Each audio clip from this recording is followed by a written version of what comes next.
Welcome to the Short Funk Podcast. I'm Tom Barbalet. I've just given up with mics. I've given up with expensive mics. I'm just sick of it. Even cheap mics, I'm sick of them. Just bought a new snowball. I've used snowballs for, 3-4 years. Never had any problems with them.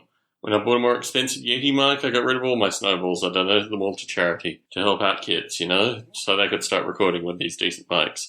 So I went through Yeti, no good. After about 3 months, just clicks started to be introduced. It's just a horrible mic and a mechanical fault, basically, at the join with the USB connection. It was also the join that moved.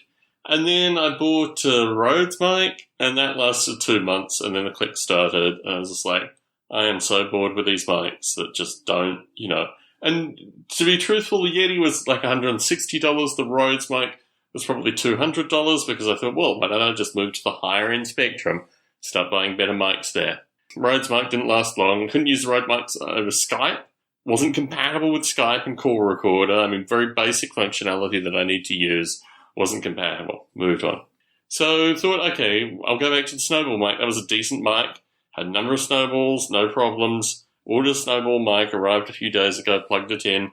Recorded 40-odd minutes, maybe 35-odd minutes worth of short funk. Clicks throughout. Okay, enough. Just going back to the regular recording, just using my laptop mic to record. Obviously, there was a golden age of snowball mics, and I got rid of my golden age of snowball mics. Here I am. Today, I wanted to talk a little bit associated with Apple's changes in podcasting. Not really huge changes, but I think indicative of just what could have been done versus what was actually done. About 2 months ago, maybe, when I was in the UK, Apple had a podcast, I don't know what you'd call it, symposium perhaps, where about 40 or so of the top podcasters came together. Apple's headquarters in Cupertino. I didn't get my invite. They mustn't have known about me. In any case, the plan was, there's going to be something really exciting in iOS 10 that's going to be like the YouTube for podcasts, where as you listen to a podcast, you can get podcast recommendations in real time going alongside. Wouldn't that be absolutely amazing? Just get a YouTube-like growth, but with podcasts. So looking forward to this. I thought, this is going to be interesting. This is going to be an interesting feature in iOS 10. Nothing. Apple announced yesterday their iOS 10 features for podcasts. The first was that we needed to create HTTPS images and perhaps HTTPS feeds. I've got to go back and read the documentation.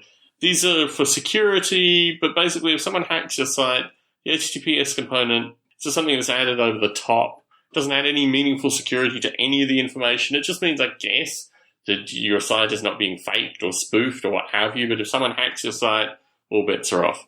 The second thing they added was Twitter support. And Twitter support, I think, was their attempt at trying to do something to improve community outreach with regards to podcasts.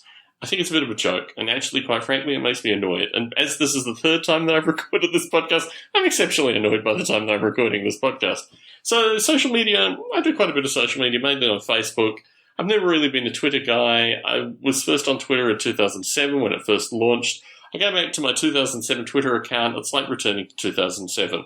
My observation with Twitter was that the people that made Twitter work were the people that had full-time jobs, but they weren't really full-time jobs. They were full-time jobs which enabled them to spend about 10 to 15 minutes an hour working on their Twitter accounts and their Twitter followers and just tweeting a bunch of stuff.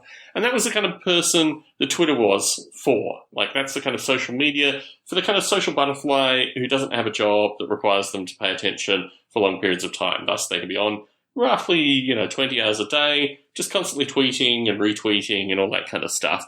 That's not where I live in social media. Where I live in social media is producing rich content and providing it in audio form. So Twitter for me at that time just didn't really seem like much. I've gone back periodically to Twitter and tried to improve my Twitter following, but realistically it's now just ads and a bunch of people whose ideas I really don't want to see. And unlike Facebook, which is relatively, idea fluid, it's not idea dense, I just find Twitter really idea dense of people that I really don't want to be following. So it's never really been a thing that I've wanted to do, but now Apple, in its infinite podcasting wisdom, is kind of insisting that podcasts have Twitter accounts as a means of reaching out to fans and communicating with them. So I'm going to give it a go.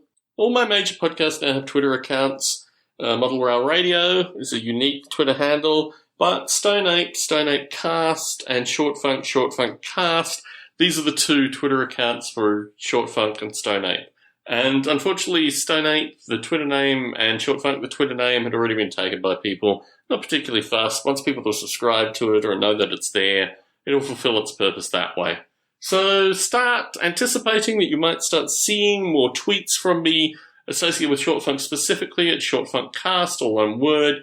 And I'll try to post every time shows go up and ask for show topics and all the kind of stuff that I'm already doing via Facebook, but now doing it via Twitter as well, because apparently Apple has ordained Twitter as being their means of propagating podcast popularity, as opposed to looking at algorithms and like recommendations in parallel to what you're listening to currently. Because, hey, I mean, that might not actually work. It's such a strange idea to actually like diversify and recommend podcasts. One footnote I did want to make to this, well, it seems rather funny because I've made it a couple of times previously, but let me say it as if it were unique. I am now using my wife for podcast recommendations. It has come to that. The podcast recommendation sites, you know, people that are listening to this are also listening to this through iTunes, the iTunes top whatever podcasts, which is pretty universally useless. All these things didn't amount to anything. In the long term, it's easier for me to just have a conversation with my wife and ask her what podcast she's listening to currently. And this would be a brilliant way, actually, for folks to hit up the Short Funk podcast Twitter feed, Short Funk Cast, or one word. Let me know what podcasts you're listening to currently. And my recommendation also is to recommend to these podcast listeners to listen to Short Funk as well. Make it a two-directional kind of thing. Tom Barbalet in San Jose, signing out.